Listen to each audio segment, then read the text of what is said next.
How does crafting work in Last Epoch?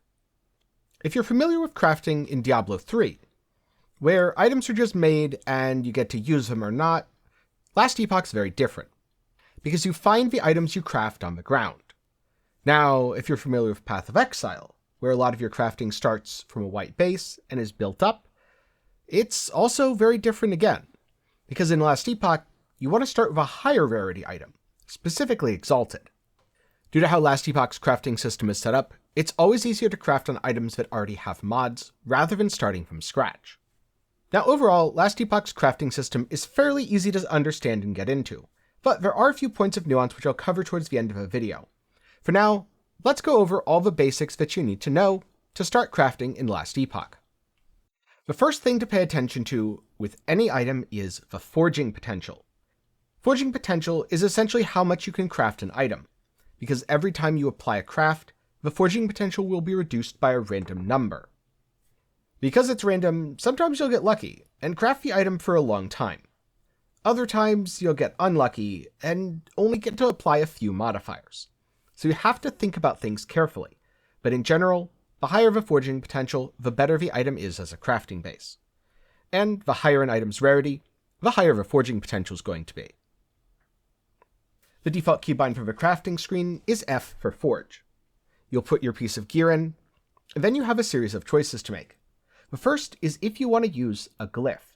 The four glyph types are Hope, which has a 25% chance to cost no crafting potential. This is something that you want to spam, especially as you're crafting items over and over again. Glyph of Chaos, which randomly re-rolls the modifier when it upgrades it. So for example, on this weapon I have tier 2 cold damage. I can use a Glyph of Chaos and upgrade the tier 2 cold damage to tier 3 while randomly re-rolling the modifier, which might be a good idea if this is, say, a poison weapon that doesn't benefit from cold damage. Next up, you have a Glyph of Order, which modifies a craft, preventing a roll of an affix from changing within its range. There honestly aren't very many uses for Glyph of Order, but in theory if an item has a really big roll range and you're already near the top, it can't hurt to use it occasionally. But keep in mind, it will cost more forging potential than if you used Glyph of Hope. And finally, Glyph of Despair. This is an endgame crafting option which allows you to seal a modifier. It's easier to seal lower tier mods than higher tier mods. This means you often want to use Glyph of Despair on tier 1 or 2 mods. A sealed mod is kind of put to the side. It can't be modified further, but it's also on the item in a 5th special slot for sealed modifiers only. This is a great way to increase an item's total power, and yes, you can seal a mod when upgrading from T4 to T5, but this outcome is extremely rare, so don't count on it happening too often. Next up, you'll want to apply a modifier to the item. This can be done in any open mod slot. So, this weapon, for example, has open mod slots. There are 2 prefixes and 1 suffix. Crafting shards can be used to upgrade the existing prefixes. These are listed right next to the mod. Or you can click the plus symbol to bring up a list of all the suffixes which you could apply to the item. Every time you craft, a random amount of crafting potential is consumed, and the higher tier of mod you're crafting, the broader the range of random consumption is. So it's advantageous to craft lower tier mods first and then higher tiers. For a simple rule of thumb, craft your item evenly. This also maximizes the benefit of any critical success you achieve. While crafting, there's a random chance to get a critical success. In the case of a critical success, you'll get a free tier added to any other affix on the item, at least assuming there's an open affix below tier 5. Should you get lucky with a few critical successes, you'll make some incredible items. Therefore, it's always better to craft from the bottom up to maximize your chances of success. Well, I say always, but I'll get into one exception a little bit later in the video. The Rune of Shattering destroys an item, creating random affix shards based on the mods. This is useful if you want crafting shards to make something else, and the item has stuff you need. Next up we have Rune of Refinement, which you can think of as a Divine Orb from PoE. It rerolls the modifier values of everything on the item, or at least all 4 explicits. Then we have Rune of Removal, which removes a random affix on the item, returning a number of shards equal to its tier. This can be useful if an item has 3 mods you want and 1 you don't, or it can also be useful if an item has a fairly rare modifier and you want to maximize the shards returned. Then we have Rune of Discovery, which adds random tier 1 affixes to all empty affix slots on an item, and has an increased chance of rolling rare affixes.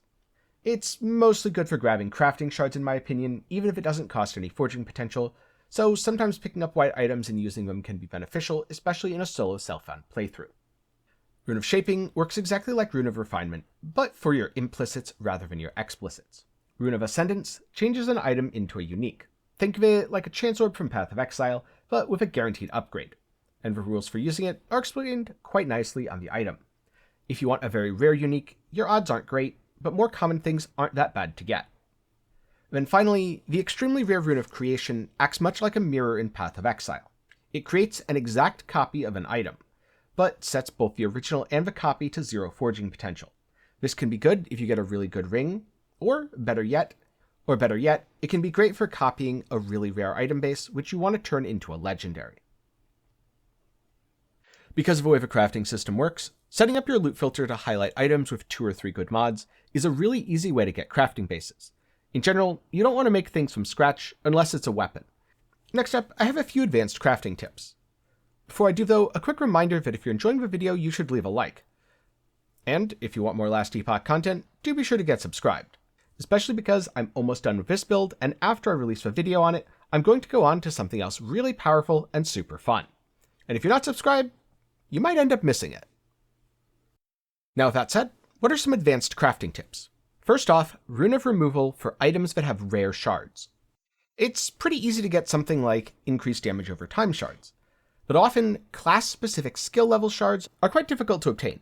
They don't drop too often, and it can be a pain to shatter a bunch of items. So if you get a T5 or even T6 mod, which you're not going to use, I suggest using a Rune of Removal rather than a Rune of Shattering. And another specific crafting tip, again, normally you want to craft from the lowest tiers first. The exception is when you don't need the mods to hit tier 5. Like the weapon I mentioned earlier, or another more niche example would be if you're using a specific resistance for a suffix, and let's say you need T3 to cap. Well, you're already capped at T3, you might as well take all the other mods on the item up to T5 so that you have no risk of running out of forging potential before you hit your goal. Because if you're stuck with a T3 resist, it's already giving you everything that you need. Also, it's sometimes well worth it to use a Glyph of Chaos over a Rune of Removal. This won't free up a modifier slot, but it can very well give you what you want. A good example of this is if you have something like Dodge as a suffix, and you can use pretty much any resistance, health, or endurance. There's so many good outcomes that taking a random chance is definitely a gamble you're willing to make. Another example might be a prefix for boots. The amount of boot prefixes are fairly limited, and if you already have something like movement speed on your boots, rerolling that last prefix gives you pretty good odds of hitting what you want before you run out of forging potential or tiers on a modifier, since you can't use a Glyph of Chaos on a tier 5 mod. And finally, you can make legendary items by combining a unique with legendary potential and a 4 mod exalted item. Mod sealed by Glyph of Despair will not be taken into account when doing the legendary crafting process. Instead, 1 to 4 of the existing modifiers on the item will randomly be transferred. 4 LP legendaries are among the most powerful items to exist in Last Epoch, but they're also exceptionally rare. So more often you're going to be transferring 1 or 2 mods, maybe 3 if you're greedy. This means you have to think carefully about what the bricks could be and what your desired outcomes are. Ideally, you use a base item that has 4 mods which you'd want to see on the final item, but that also means destroying a rare and potentially valuable centerpiece of another build. So legendaries should always be crafted with caution. Though in the case of things like boss drops that are fairly easy to target farm, it can also pay off to just throw stuff at the wall and see what sticks, which is exactly what I did with this pair of gloves. And so that's a beginner's guide to crafting in Last Epoch, and a few advanced tips and tricks. But now I'm curious, are there any questions this video didn't answer? Or, if you're a veteran crafter, what are your tips and tricks that you'd like to share with everyone else? Do be sure to leave them down in the comments below. And of course, before I go, a special thanks to my patrons and channel members for their continued support. For as low as $1 a month, you can help make videos just like this one possible.